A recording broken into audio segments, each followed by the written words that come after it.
George Jones.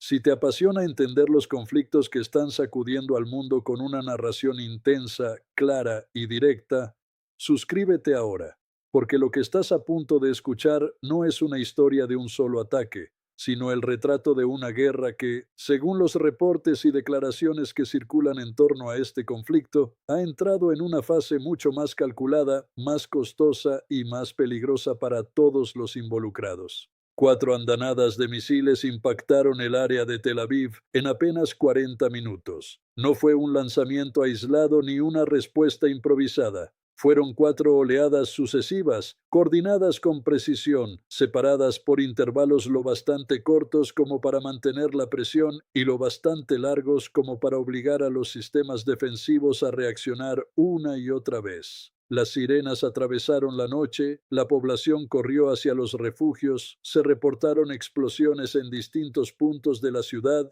y durante varios minutos el centro de Israel quedó atrapado en una combinación de ruido, confusión y espera.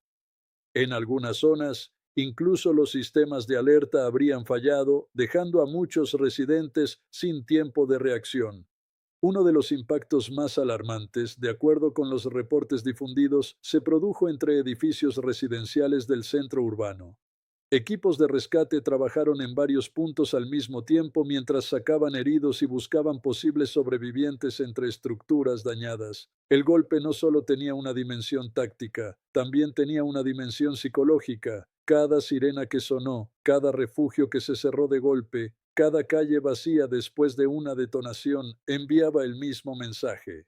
El ritmo del conflicto ya no se mide por días ni por semanas, sino por la capacidad de una sociedad entera para resistir la repetición del miedo. Y eso es lo que vuelve este episodio tan inquietante. No se trató, al menos según la lógica que describen las fuentes del propio conflicto, de un simple ataque para causar daño inmediato. La intención parecía mucho más amplia. Se buscaba agotar defensas, saturar la toma de decisiones, obligar a disparar interceptores en ráfaga y al mismo tiempo desgastar la sensación de seguridad de la población civil. Cuando una ciudad vive varias oleadas en menos de una hora, el blanco no es solo la infraestructura, también lo es la estabilidad mental de quienes la habitan. Todo esto ocurre en el marco de una campaña que, según la narrativa militar expuesta por Irán y sus cuerpos armados, no ha dado una pausa desde finales de febrero de 2026. A partir de ese momento, la guerra dejó de parecer una secuencia de represalias y empezó a tomar la forma de una campaña de desgaste permanente. Ya no se hablaba solo de castigar un objetivo. Se hablaba de mantener un pulso constante, de golpear con frecuencia suficiente como para impedir cualquier normalidad. 3 andanadas al día durante semanas no son solo un dato militar, son una estrategia de erosión. En esa campaña aparece un nombre que para muchos analistas cambió el cálculo de la defensa aérea, el Sayil 2. Este misil, descrito como un sistema balístico de alcance medio y combustible sólido, destaca por varias razones. Primero, porque su preparación para el lanzamiento es mucho más breve que la de los misiles de combustible líquido. Segundo, porque puede salir desde plataformas móviles con muy poca advertencia previa. Y tercero, porque se le atribuye una trayectoria de vuelo menos predecible en la fase de reentrada, una característica que complicaría el trabajo de los sistemas diseñados para interceptar trayectorias más limpias y más tradicionales. Esa combinación lo convierte, por lo menos sobre el papel, en algo especialmente peligroso. Un misil pesado, rápido, móvil y difícil de rastrear no solo incrementa la amenaza de impacto, también obliga a las defensas a reaccionar con menos margen, menos certeza y muchas veces con más gasto. Porque en una guerra moderna, cada intercepción es también una operación económica. Cada misil lanzado para defender una ciudad representa dinero, inventario, tiempo industrial y capacidad futura. Cuando el atacante puede forzar ese gasto una y otra vez, incluso los sistemas más avanzados empiezan a mostrar sus límites. Lo más importante es que, según los reportes de estas oleadas, el Sayil no actúa solo. Se lo mezcla con otros misiles de perfiles distintos y con drones de ataque. Unos vuelan a velocidades diferentes, otros llegan desde altitudes distintas, otros obligan a dividir la atención del sistema defensivo. El resultado es una andanada híbrida donde cada capa de defensa se enfrenta a un rompecabezas diferente al mismo tiempo. No es solo potencia de fuego, es diseño de saturación. Es obligar a la red defensiva a pelear varias guerras en una sola pantalla. Esa es la razón por la que esta campaña no puede entenderse únicamente mirando los impactos en edificios. El verdadero objetivo, si observamos la secuencia completa, parece ser más profundo. Mientras una parte del mundo concentraba la atención en los barrios residenciales, otra serie de ataques apuntaba a la infraestructura energética. La zona de la central de Orot Rabin, cerca de Hadera, fue señalada como uno de los puntos alcanzados. No se trata de una instalación secundaria. Hablamos de una pieza crítica en la generación eléctrica de Israel. Cuando un nodo así entra en la ecuación del conflicto, la guerra deja de medirse solo por explosiones y empieza a medirse por apagones, interrupciones, reparaciones y cadenas de dependencia. Tras esos golpes comenzaron a circular reportes de cortes de energía en áreas cercanas a Tel Aviv. Barrios enteros en oscuridad, actividad comercial interrumpida, residencias afectadas y autoridades evitando detallar el alcance total del daño. Y si a eso se suman los ataques repetidos a instalaciones de refinado en Haifa, la imagen se vuelve todavía más clara. No se estaría buscando un solo golpe demoledor sobre una gran ciudad, sino una presión continua sobre los centros que mantienen funcionando la vida diaria. Electricidad, refinación, distribución, logística. No el colapso instantáneo, sino el desgaste progresivo. Esa diferencia importa mucho, porque cuando el objetivo es destruir una ciudad en una noche, la defensa se organiza alrededor de la emergencia inmediata, pero cuando el objetivo es volverla funcionalmente más frágil cada día, la defensa tiene que cuidar todo al mismo tiempo. Debe interceptar, reparar, tranquilizar, reponer, evacuar, reconstruir y volver a prepararse para la próxima jornada. La guerra de desgaste tiene una lógica brutal. No necesita una sola imagen definitiva, solo necesita suficiente persistencia como para convertir la rutina en incertidumbre. En esa línea encajan también las declaraciones iraníes sobre la asimetría energética. Funcionarios de Teherán han insistido en que Irán cuenta con una estructura de generación más dispersa, mientras que Israel y varios países del Golfo concentrarían una parte importante de su producción en un número más reducido de instalaciones. El mensaje es directo.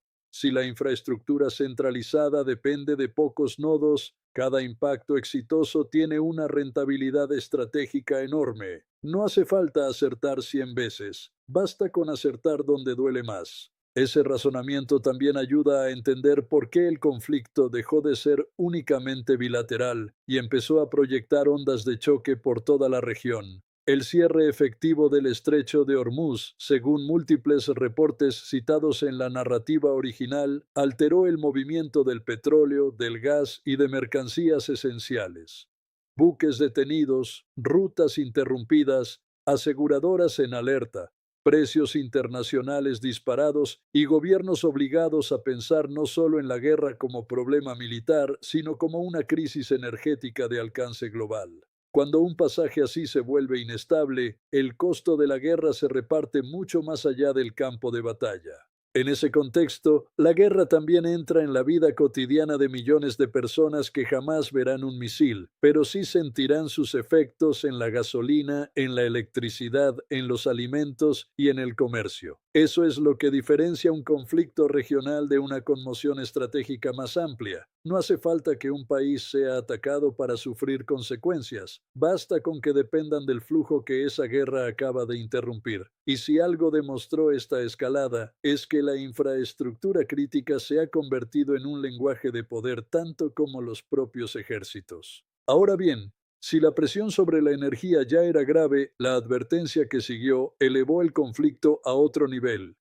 La inteligencia del CGRI declaró, según los comunicados citados, que los refugios civiles israelíes podían pasar a ser considerados objetivos militares legítimos. Esa frase alteró por completo el cálculo moral y psicológico de la guerra, porque una cosa es que la población civil viva bajo el miedo de no llegar a tiempo al refugio. Otra, mucho más devastadora, es que empiece a pensar que ni siquiera el lugar diseñado para salvarla está fuera del alcance del ataque. Y esa amenaza no sonó vacía porque, según los mismos reportes, ya existían antecedentes de impactos en zonas vinculadas a refugios o cuartos seguros. Ataques que habrían dejado víctimas incluso cerca de espacios reforzados y fallos de intercepción que mostraron la dificultad de detener determinados misiles entrantes. Cuando la confianza en la defensa empieza a agrietarse, el efecto no se mide solo por el número de muertos o heridos. También se mide por la velocidad con la que se deteriora la sensación de protección. Una sociedad puede soportar una guerra durante un tiempo. Lo que cuesta mucho más es vivir con la idea de que no existe un lugar realmente seguro. Aquí es donde la historia entra en una dimensión todavía más fría, la financiera. Porque detrás de cada alarma, de cada impacto y de cada interceptación hay una aritmética brutal. Un misil ofensivo puede costar una fracción de lo que cuesta detenerlo. Si un atacante logra obligar al defensor a disparar sistemas multimillonarios contra amenazas mucho más baratas, la ecuación empieza a torcerse con rapidez. No porque la defensa no funcione, sino porque su sostenimiento prolongado exige un músculo industrial y presupuestario inmenso. Las cifras que se manejan en la narrativa original son contundentes, interceptores de alto nivel con precios que multiplican varias veces el costo del misil atacante, sistemas estadounidenses desplegados en apoyo, reservas que se consumen más rápido de lo que las fábricas pueden reponer. Pedidos hechos años atrás que ahora se disparan en cuestión de días. Y eso abre una pregunta estratégica que ya no se responde con heroísmo ni con tecnología, sino con producción, logística y tiempo. Una guerra larga no la gana solo quien intercepta más hoy, también la puede ganar quien consigue obligar al otro a gastar más de lo que puede reemplazar mañana. Por eso, cuando alguien escucha que la tasa de intercepción es alta, puede pensar que la defensa está resistiendo sin problemas, pero una tasa elevada no elimina el daño, solo reduce una parte. Si después de decenas o cientos de lanzamientos incluso un porcentaje relativamente pequeño logra penetrar, esos impactos se acumulan y cada impacto acumulado tiene una dirección muy concreta: escuelas, zonas residenciales, bloques de apartamentos, infraestructura civil y servicios esenciales. No hacen falta cientos de aciertos para que una sociedad empiece a sentir que el escudo ya no basta. Además, no todos los ataques obligan a la misma respuesta. Las ojivas de racimo, por ejemplo, añaden otra capa de complejidad. No se trata solo de interceptar un objeto principal, también está el problema de las submuniciones y de la dispersión del peligro en áreas más amplias. Eso obliga a sistemas como Iron Dome a responder bajo condiciones para las que cada segundo cuenta y donde una sola decisión tardía puede multiplicar el riesgo. Cuando un brigadier admite que el rendimiento frente a ese tipo de amenaza es mejor que nada, lo que se escucha no es confianza, es tensión operativa. Y mientras las defensas se consumen, la narrativa geopolítica tampoco ofrece una salida clara. El objetivo declarado de derrocar o quebrar al gobierno iraní no se ha materializado.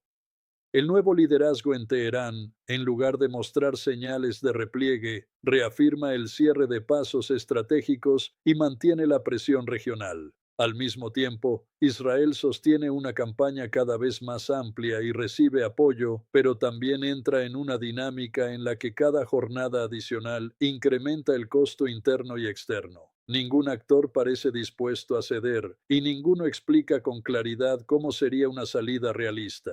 Eso es lo más inquietante de todo. En muchas guerras, incluso en medio del caos, suele existir una idea más o menos visible del final posible. Un alto el fuego, una retirada, una negociación, un intercambio, una frontera, una presión internacional insoportable. Aquí, en cambio, lo que aparece es otra cosa, una secuencia de golpes que se alimentan mutuamente, un lenguaje cada vez más duro y una ampliación constante de los objetivos que antes se consideraban intocables. Cuando los refugios entran en la conversación y la energía se vuelve blanco, el margen de contención se reduce. La dimensión regional también se agrava con la participación de otros actores. Los ataques a bases estadounidenses en países del Golfo, los lanzamientos desde el norte vinculados a Hezbollah, las operaciones cruzadas en Líbano y la presión sobre rutas marítimas convierten esta guerra en un tablero superpuesto. Ya no se trata de una línea de frente claramente delimitada. Es una red de frentes conectados donde una decisión en un punto puede desencadenar represalias en otro. Esa interdependencia hace que cualquier error de cálculo tenga un precio inmenso. Y sin embargo, incluso en medio de tanta destrucción potencial, hay una lógica que se repite una y otra vez: persistir. Persistir en el bombardeo, persistir en la intercepción, persistir en el mensaje político, persistir en la demostración de capacidad, persistir sobre todo en convencer al adversario de que el tiempo juega a favor propio. Irán parece apostar a que puede sostener una guerra de desgaste más barata y más prolongada. Israel parece apostar a que su superioridad defensiva, tecnológica y militar terminará inclinando la balanza. El problema es que, mientras ambos sostienen esa apuesta, las ciudades y las infraestructuras pagan cada jornada el costo de la prueba. Y aquí quiero leerte en los comentarios con total honestidad. ¿Crees que una estrategia basada en saturar defensas y golpear infraestructura puede quebrar antes la voluntad de un país que una ofensiva masiva convencional?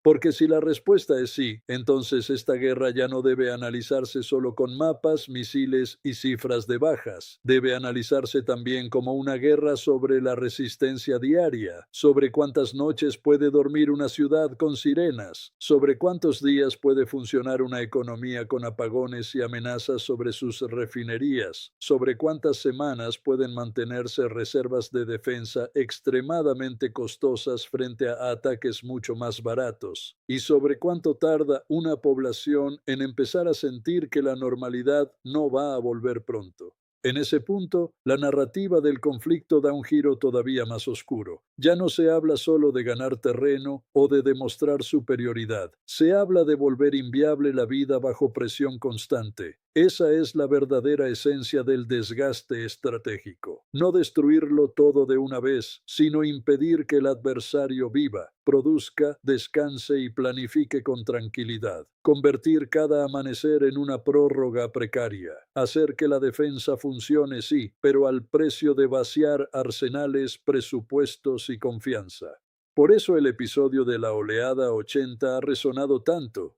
No fue únicamente por la violencia del ataque, fue porque condensó en menos de una hora todos los elementos centrales de esta guerra: la saturación, el desgaste, la presión sobre la infraestructura, la incertidumbre sobre la eficacia total de la defensa, el costo creciente y la sensación de que lo peor todavía podría no haber llegado. Cuando una ciudad sobrevive a 4 oleadas seguidas, no sale intacta aunque siga en pie. Sale más cansada, más alerta y más consciente de su vulnerabilidad.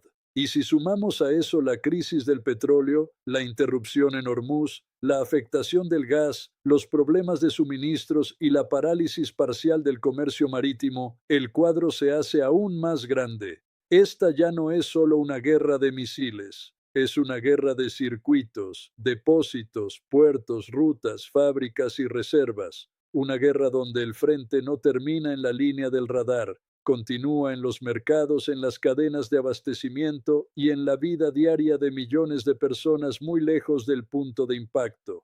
Lo más duro es que ninguna de estas dinámicas se resuelve rápido. Un interceptor disparado hoy puede tardar años en ser repuesto. Una refinería dañada no vuelve a pleno rendimiento de un día para otro. Una central eléctrica afectada no se reconstruye con discursos. Un estrecho bloqueado no se reabre por voluntad retórica, y una sociedad sometida a alertas y refugios tampoco recupera de inmediato la sensación de seguridad. La guerra moderna deja cicatrices que permanecen incluso cuando el sonido de las explosiones disminuye. Si has llegado hasta aquí, deja tu apoyo con un me gusta y suscríbete a George Jones, porque en este canal no solo seguimos las noticias, las convertimos en una narración que te permite entender qué está pasando realmente, por qué importa y hacia dónde puede empujar el próximo movimiento. Y ahora quiero cerrar con una segunda pregunta para abrir el debate. ¿Piensas que este conflicto todavía tiene espacio para una salida negociada o ya cruzó el punto en el que ambos bandos solo entienden el lenguaje del desgaste? Te leo en los comentarios, porque este tema no se agota en un titular ni en una cifra. Aquí lo importante no es solo quién lanzó primero o quién interceptó más, sino qué tipo de mundo deja una guerra que convierte ciudades, refugios, energía y comercio global en piezas del mismo tablero. Y mientras esa respuesta siga sin aparecer, cada nueva andanada no será solo un episodio más, sino otro paso hacia un conflicto más largo, más caro y más difícil de detener.